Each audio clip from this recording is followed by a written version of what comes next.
Lutong bahay ulit tayo mga kapatid. Andyan na ang gagamitin nating maninipis na karne ng baboy. May kabute, sibuyas. Hindi na ako gagamit ng mantika kasi ayan, nakikita nyo naman yung karne dyan. May mga taba na siya. Para hindi naman masobrahan, 'di ba, sa mantika. Gigisa lang naman natin yan. Lutong bahay, lutong nanay. Parang discarding malupit.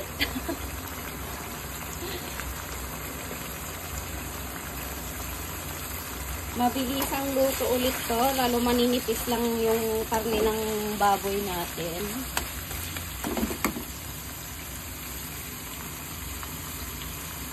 Madali lang din maluto yan.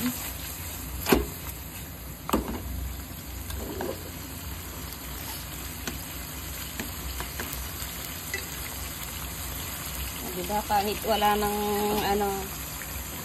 mantika. Dagdag tayo ng pamintang durog, may kasamang konting asin na yan.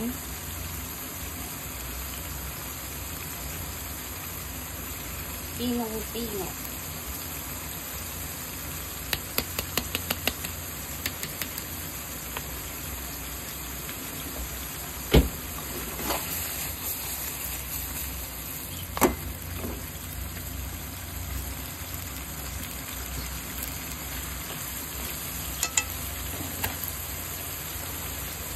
At syempre, sobrang mantika yan.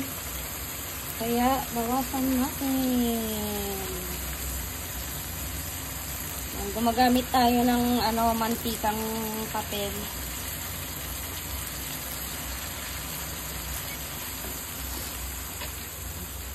Ayoko nang masyadong maraming mantika dahil yung mga anak ko ang kakain.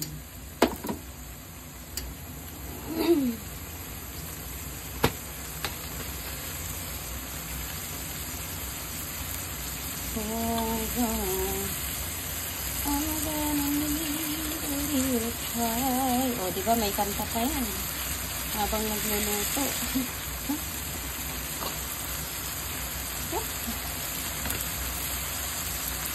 Sometimes when this broken heart would mend. Maglagay na tayo ng oyster sauce.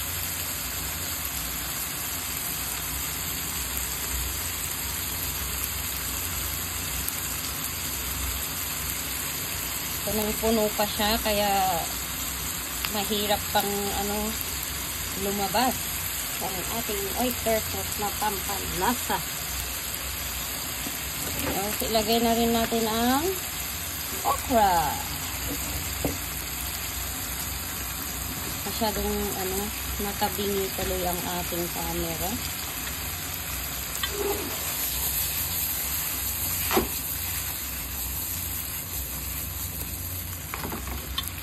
Wala namang pangalan yan, pero syempre pag nanay ka, kung ano yung merong gulay, yun ang gagamitin mo talaga.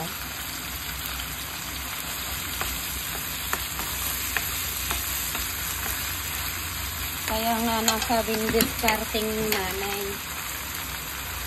Kung ano yung meron, yun ang gagamitin.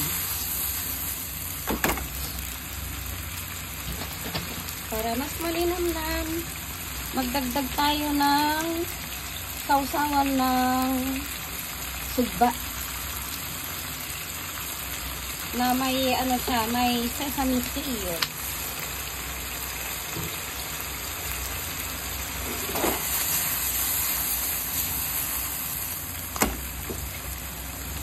Kahit hindi mo na yan takpan, madali namang maluto lahat yan.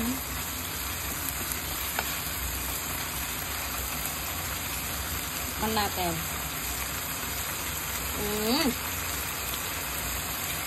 Napakasarap.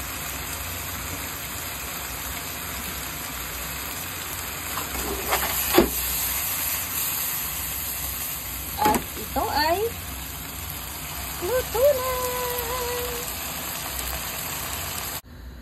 Nakatapos ulit tayo ng isang luto na kahit walang pangalan ay siguradong masarap. Kaya maraming salamat sa panonood at suporta. Magandang buhay!